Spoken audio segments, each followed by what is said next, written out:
Meus irmãos, eu quero convidar você a deixar a sua Bíblia aberta em Romanos capítulo 5, verso 8. Esta será a nossa referência maior desta noite para a reflexão da palavra. Como avisado pela manhã, o tema dessa mensagem é o infalível amor de Deus.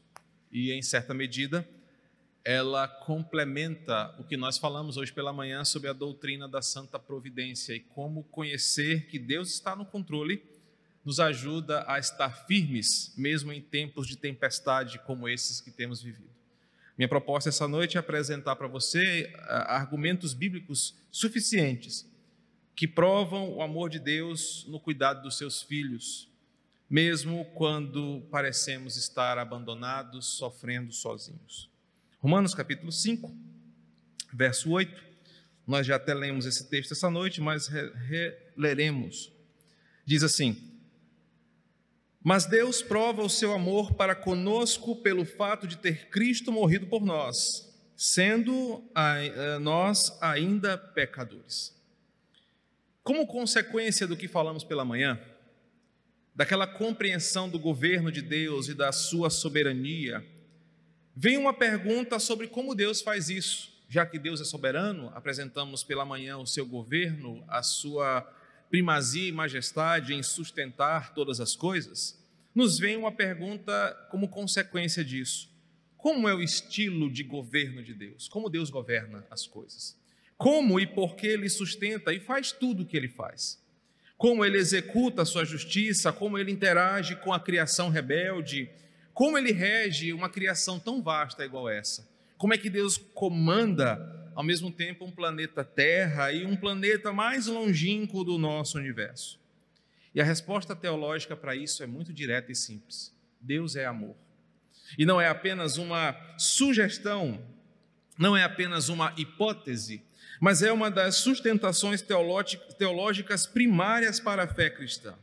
1 João, capítulo 4, verso 8, afirma categoricamente: Deus é amor. E Ele, sendo amor, mesmo parecendo uma afirmação simples, mesmo parecendo uma afirmação muito pequena, são apenas 3 palavras, Deus é amor, ela nos traz com bastante precisão como Deus existe em soberania, bondade e como e por que Deus faz todas as coisas.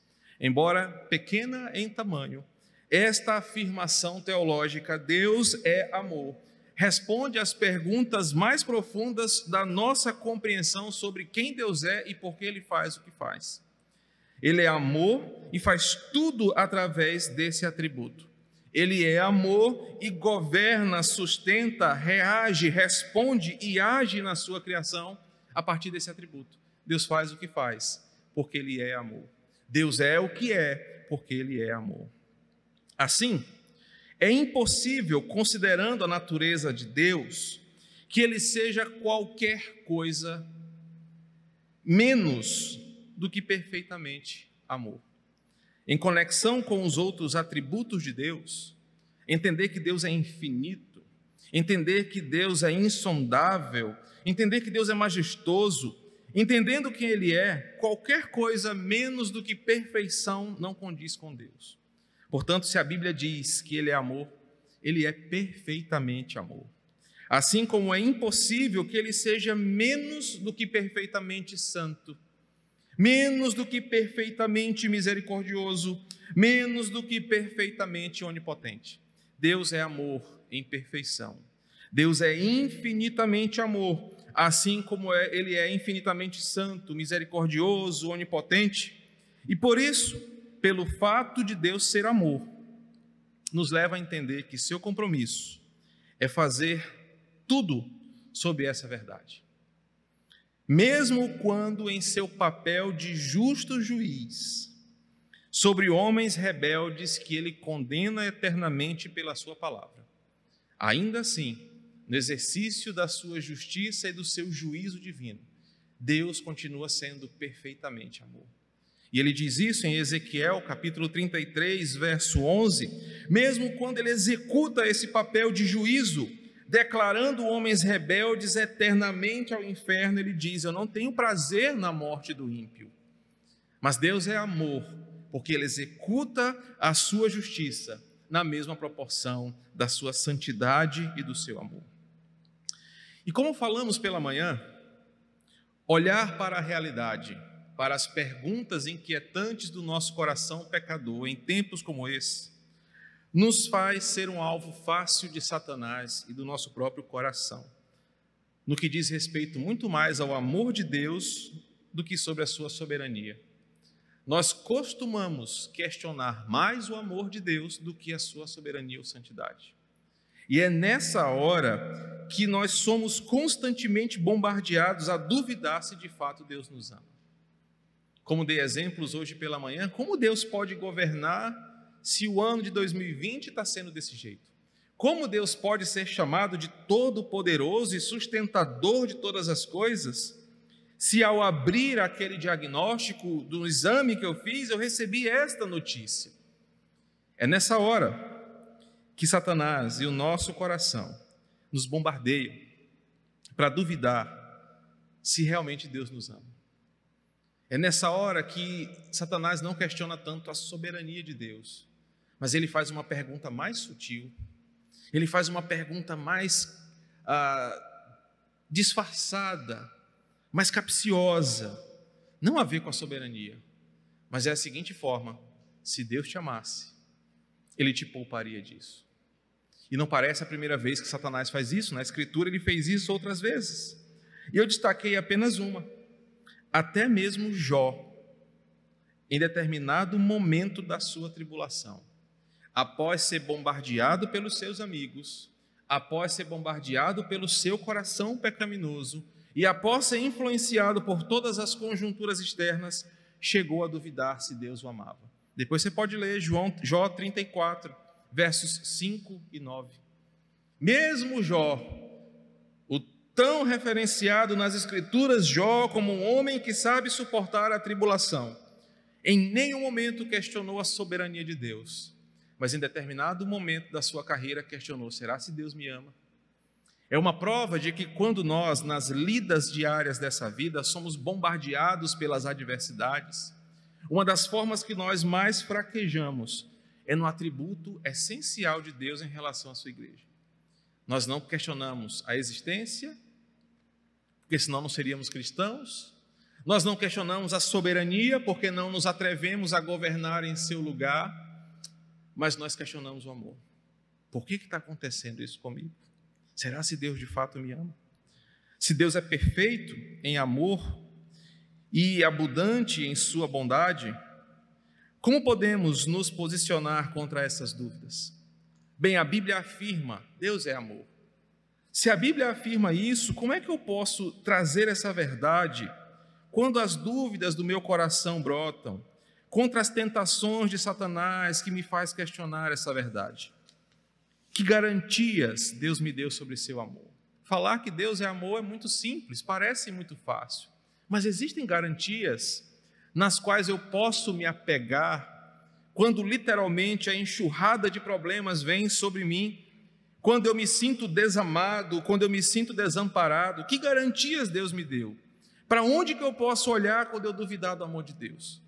Se eu apenas olhar para essa referência, Deus é amor, talvez ela pareça muito distante. Se eu olhar para o meu coração, certamente eu vou ter mais questionamentos do que respostas. Irmãos, e Deus não nos deixou sem garantias do seu amor. E é nessa hora que tanto essa doutrina elementar da fé cristã, quanto o texto que nós lemos de Paulo, nos dão provas sobre esse amor. E é nessa hora que o nosso coração, quando bombardeado pela dúvida, pela dor, pela incredulidade, duvidar que Deus nos ama, é para cá que nós temos que correr. Não adianta você ir para a natureza, não adianta você tirar boas férias para espairecer.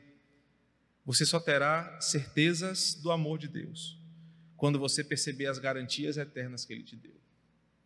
E por que isso é importante como complemento da mensagem? Pela manhã nós tivemos algumas conclusões. Coisas acontecem. ordinárias e extraordinárias.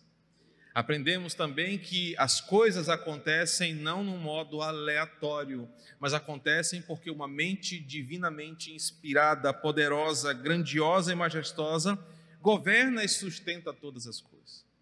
E por fim aprendemos que as coisas acontecem para a sua glória e para o nosso bem. Entretanto, quando as coisas não parecem bem para nós, quando as coisas não parecem favoráveis a nós, em que eu posso me apegar para não desistir? E a resposta é a mensagem dessa noite: Deus é amor. Mas pastor, como isso se aproxima de mim? Deus deu garantias para nós. Deus nos deu garantias sobre o seu amor para que no ápice do nosso desespero, ao invés de debandarmos como pessoas que não têm para onde se achegar, Deus disse: olhem para essas referências. Olhem para essas afirmações e garantias e sintam o meu verdadeiro amor por vocês. E a primeira delas é o amor de Deus manifesto no Calvário em Cristo Jesus. 1 João capítulo 4, versos 9 e 10. Nisto se manifestou o amor de Deus em nós, em haver Deus enviado seu Filho unigênito ao mundo para vivermos por meio dele. Nisto consiste o amor, não em que nós tenhamos amado a Deus, mas em que Ele nos amou e enviou o seu Filho como propiciação pelos nossos pecados. Se você gosta de ler bons romances, se você gosta de assistir boas séries, daquelas do Netflix, que são séries sobre romance e tudo mais, você percebe que mesmo esses mais sublimes romances da nossa literatura, eles foram capazes de expressar uma forma de amor tão convincente, igual ao fato de que alguém entregar o seu tesouro mais precioso em favor de quem não merece. Nem os melhores romances conseguem expressar essa verdade bíblica de alguém entregar o seu mais precioso tesouro para alguém que não merece. Geralmente as tramas dos romances, alguém até dá algo de valor para outra pessoa, mas aquela pessoa merece. Há o amor, há a paixão, há o envolvimento. Mas a Bíblia apresenta uma outra forma de amar. É eu entregar o meu bem precioso a quem não merece. E o texto de João nos diz isso. A Escritura nos mostra de Deus dando o seu único filho, o seu filho amado, querido, em quem ele tem prazer, em quem ele se alegra eternamente. Mas o fato de Cristo ter sido entregue por nós pelo Pai, não apenas entregue para viver entre nós, mas entregue para sofrer em nosso lugar, como propiciação pelos nossos pecados, para morrer pelos nossos pecados, para sentir o castigo que nos traria a paz diante de Deus. Isso é uma prova de um amor que os romances não conseguem explicar.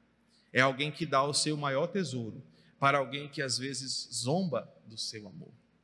Nossa maior necessidade não é apenas de um amor que nos livre de algum vilão, não é apenas uma prova de que somos queridos, como nos filmes ou nos livros. Todas as mais terríveis calamidades que podem acontecer nessa vida, antes do Covid ou pós do Covid, não se comparam, de modo algum, com a calamidade da separação que o pecado trouxe, e que somente alguém que amasse de verdade outra pessoa, como Deus nos amou, poderia resolver.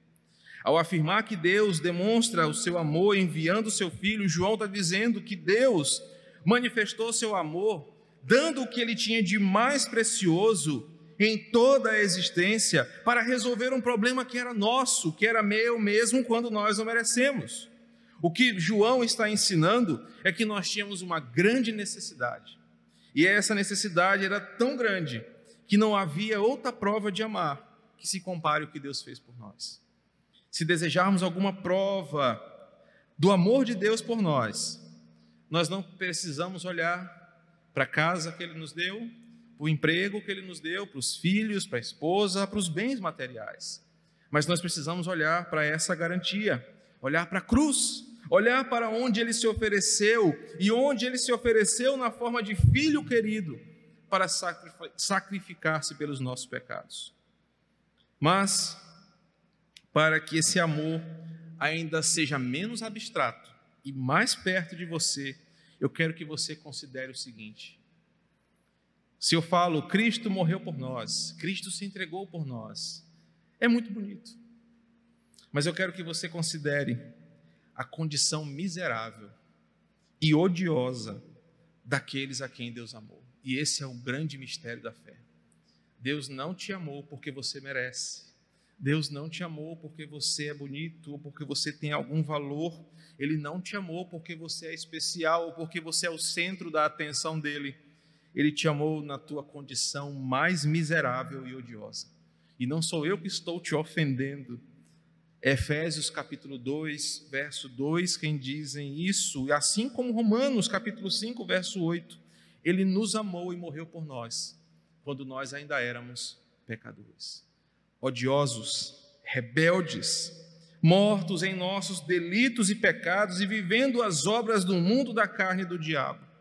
Se entregar por alguém bonito, como uma noiva que se entrega ao seu noivo na noite de núpcias e entrega o seu corpo como um símbolo de completude, é muito bonito. Nos romances, nos livros, nos filmes, esse pode ser o ápice do relacionamento. Mas outra coisa é você se entregar em favor de um miserável que te odeia, que é contra você, que não quer a sua amizade, que não quer estar próximo de você. Nisto se manifestou o amor de Deus, porque Ele nos amou, se entregou por nós, para morrer por nós, sendo nós ainda pecadores. Foi enquanto estávamos neste estado de total separação de Deus que Cristo morreu por nós. Meu irmão, e sempre que você for tentado a duvidar do amor de Deus por nós, eu te convido a olhar para a cruz, a raciocinar mais ou menos do seguinte modo: se Deus me amou o suficiente, a ponto de dar o seu Filho amado para morrer quando eu era seu inimigo, ainda mais agora que eu me entreguei a Ele em fé, que Ele me resgatou, que Ele me comprou, ainda mais agora, com certeza, Ele me ama o suficiente para cuidar de mim, mesmo quando tudo parece estar dando errado. A lógica é muito simples. Se Deus me resgatou quando eu ainda era pecador, odioso de suas obras, uma vez que Ele me compra, Ele certamente vai cuidar de mim, certamente Ele vai me amar, porque Ele me amou primeiro. O segundo argumento para nós também deriva do primeiro e brota do texto de Romanos. O amor de Deus também é manifesto como uma garantia em nós, como uma promessa de tornar órfãos em uma família. Quando Paulo escreve Romanos 5:8, ele usa um pronome nós, ele não usa eu, porque Paulo entende que uma das garantias que Deus nos dá, provando o seu amor para com o seu povo, é o peso eterno da sua palavra, que nos garante um lugar como família junto dele. E o amor costuma expressar-se em promessas. Eu te amo por toda essa vida. Na cerimônia de casamento, os votos manifestam o amor em forma de promessa. Promessas que são medidas ao longo da vida a dois. Promessas de cumplicidade, companheirismo, fidelidade. Infelizmente, a gente quebra isso às vezes, porque somos humanos e costumamos falhar em algumas áreas. E é aqui, nesse ponto, que apenas Deus consegue expressar esse nível absoluto de amor. Deus provou o seu amor com uma promessa que Ele deu lá atrás, lá no começo de tudo, e se provou fiel a si mesmo. Provou o seu amor, dando o seu Filho para morrer por nós, como uma grande família e a sua única família. Deus se comprometeu pela sua honra, pela sua santidade, por meio de sua aliança, que jamais poderá ser revogada por Ele, que Ele seria para sempre o nosso Deus e nós seríamos para sempre o seu povo. Isso é uma prova de amor. Porque por mais que você seja rebelde, por mais que eu seja rebelde, por mais até que eu não acredite nisso, ao longo da história, diz Hebreus 8:10, por intermédio de Cristo, Deus confirmou a sua promessa e nos adotou eternamente como seus filhos e enviou o Espírito Santo para viver em nós, para testificar com o nosso espírito que somos seus filhos, a ponto de dizermos: Abba, Pai. Deus deu a sua garantia dizendo: eu serei o Deus de vocês e vocês serão o meu povo. E isso é uma prova de amor, uma promessa na qual eu posso descansar, mesmo quando eu não acredito, mesmo quando eu não faço por merecer, mesmo quando eu desdenho dessa promessa, Deus continua sendo firme. E na condição de nosso Pai Celestial, essa é a maravilha da fé. Deus ama seus filhos, todos os seus filhos, com um amor especial, um amor paternal, um amor de pai que cuida de filhos, e mesmo quando são filhos mais rebeldes, quando são filhos mais difíceis de lidar, ainda bem que Deus não é como nós, de um amor cheio de prediletismos. Deus ama seu povo. E por incrível que pareça, eu repito, por incrível que possa parecer, Deus ainda tem alegria em amar você. E é nessa hora que eu falo, Deus é muito misterioso. Como é que Deus tem alegria em amar Vitinho, Hugo, Mário, eu? Mas Sofonias, capítulo 3, verso 17, veja aí na projeção, está escrito assim: o Senhor teu Deus está no meio de ti, poderoso para salvar-te. Ele se deleitará em ti com alegria, renovar-te-á no seu amor, regozijar-se-á em ti com júbilo. E esse é um dos grandes mistérios e uma das grandes garantias que Deus dá. Deus se alegra em nos amar. Deus se regozija em amar pecadores como nós, que não merecemos esse amor. E as nossas relações humanas são um bom parâmetro para diferenciar aqui. Por que relacionamentos acabam? Porque o amor se acabou. E por que o amor se acabou? Porque o outro deixou de me dar alegrias. Porque o outro começou a me ferir. Porque o outro começou a não corresponder ao que eu imagino merecer receber. Mas o texto de Sofonias é um texto belíssimo, que me dá uma garantia do amor de Deus. Ele me ama, se alegra em me amar. Ele se regozija em depositar o seu amor sobre mim. E mais do que isso, ele não quebra esse amor, por mais que eu faça por merecer. Quando somos tentados a pensar que estamos sozinhos, a pensar que estamos abandonados, a pensar que Deus não nos ama porque nós somos tão pecadores a ponto de dizer: nem Deus me ama, nem Deus pode amar um traste tão ruim como eu. Ou a ponto de pensar: nem Deus me ama porque eu estou sofrendo o que estou sofrendo. Nós devemos lembrar dessa expressão graciosa de Deus, que diz o seguinte no Salmo 27, verso 10: ainda que o teu pai e a tua mãe te abandonem, eu jamais te abandonarei. A garantia que Deus nos dá é essa garantia. Eu não te amo, não é porque você merece. Eu não te amo, não é porque você faz por onde, não é porque você é um bom dizimista, não é porque você participa das atividades da igreja, não é porque você tem títulos, não é porque você faz as coisas certas. Eu te amo porque eu sou amor. E eu sou amor, eu faço tudo nessa condição, inclusive amar você que não merece. E me alegro nesse amor. E garanto a você, outros podem até não te amar, mas eu estarei ali e não te abandonarei. Terceiro e último argumento, ainda olhando para Romanos 5, 8, é que Deus prova o seu amor para conosco pelo fato de Cristo ter morrido por nós, sendo ainda nós pecadores, e esse é um amor de Deus presente em nós. Não é um amor distante, não é um amor teórico, mas é um amor que eu sinto, mesmo quando não quero sentir. Como é isso, pastor? Que doidice é essa? Você está cada vez mais doido, falando umas coisas mais complicadas. Muitas vezes, irmãos, nós não vemos ou sentimos o amor de Deus, porque nós achamos que amar é sinônimo de bem-estar. E esse é um dos grandes enganos da nossa língua ou da nossa semântica das coisas. Um exemplo disso é que costumamos expressar um eu te amo para o nosso companheiro quando as coisas estão bem.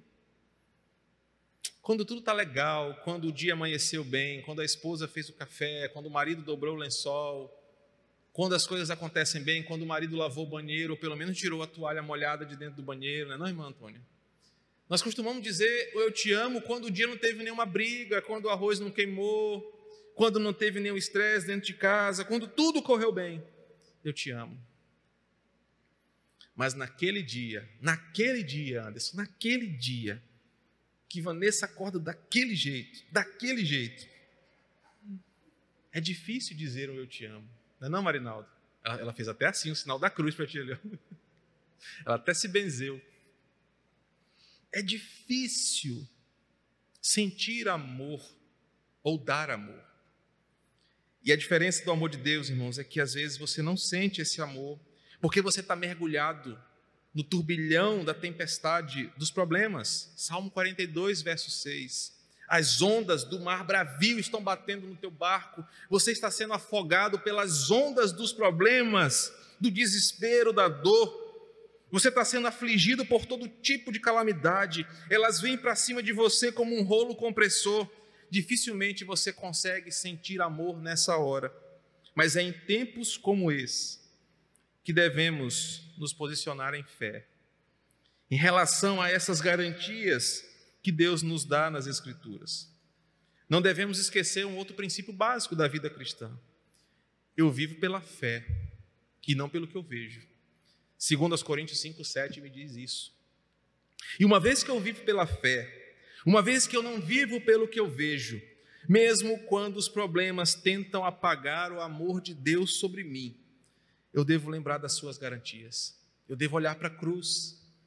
Eu devo olhar para a promessa que Ele fez, que seria eternamente o meu Deus. E esse amor infalível, essa graça suficiente, essa graça irresistível que me salvou, me mostra que Ele está comigo até mesmo no meu problema. E essa é a grande beleza desse amor de Deus. É um amor presente, é um amor comigo, não é um amor que me abandona quando tudo vai de mal a pior. Não existe divórcio no amor de Deus, não existe separação no amor de Deus, não existe distância no amor de Deus, mas ao contrário disso, Ele está conosco nos nossos problemas. Ele não apenas envia a sua graça do céu, Ele não apenas delega e diz: olha, Gabriel, resolve lá esse problema, olha, Miguel, vai lá e faz isso. Não, mas em Isaías 41, deixa eu só ver se eu anotei a referência certa. Isaías 41, verso 14. Verso 14. Verso 13, perdão. Porque eu, o Senhor teu Deus, tomo pela tua mão direita e te digo: não temas, que eu te ajudo. É nessa hora, meu irmão, do problema, da dúvida, do questionamento, é que você entende que Deus diz: não tem medo, eu te ajudo, eu fiz. E Ele faz uma promessa de estar conosco em nossas aflições e em nossas dores. Foi Ele mesmo que disse em Isaías 43, verso 2, quando passares pelas águas profundas, turbulentas, eu serei contigo. Quando pelos rios escuros, tenebrosos, eles não vão te afundar. Quando passares pelo fogo em seu calor e sua tormenta, ele não vai te queimar. A chama não arderá, porque eu estou contigo. Isso é o amor presente de Deus. Mesmo quando as águas mais profundas, mesmo quando o calor mais ardente tentar incinerar o meu corpo, o próprio Deus diz que estará comigo. Ele não soltará a minha mão. E mesmo que coisas ruins aconteçam, não importa a natureza ou a causa da sua adversidade, você sentirá o amor de Deus até o fim da sua vida. Um grande conselheiro bíblico do nosso tempo, que faleceu ano passado, ele tem um dos seus últimos livros escritos, uma frase que desde quando eu li, me impactou muito. Ele vinha sofrendo com um câncer, e o câncer se espalhou pelo seu corpo, e ele precisou fazer uma cirurgia muito perigosa, e os médicos disseram: olha, a possibilidade de você voltar da cirurgia é muito pequena, mas é o que temos para fazer. E a família, então, apoiaram a cirurgia. E ele conta nesse livro que pouco antes dos médicos darem a sedação, ele pediu permissão para fazer uma oração. Acho que até já contei isso aqui, porque no dia que eu li o livro eu fiquei bem impactado. E os médicos sabiam que ele era um pastor de renome nos Estados Unidos, e ele conta isso no livro. Ele não morreu nessa cirurgia, e é por isso que ele relatou isso. Ele falou assim: Senhor, eu sei que eu vou acordar dessa cirurgia, ou eu vou acordar longe de toda dor, no céu com o Senhor, ou eu vou acordar nesta cama de hospital daqui a algumas horas. Mas uma coisa eu tenho certeza: enquanto eu dormir, o Senhor vai estar do meu lado, e quem vai me acordar é o Senhor. Isso é uma perspectiva de ver o amor de Deus. Isso é uma perspectiva de entender que não importa a adversidade que você esteja enfrentando, Deus te fortalece e te ajuda com a sua destra fiel.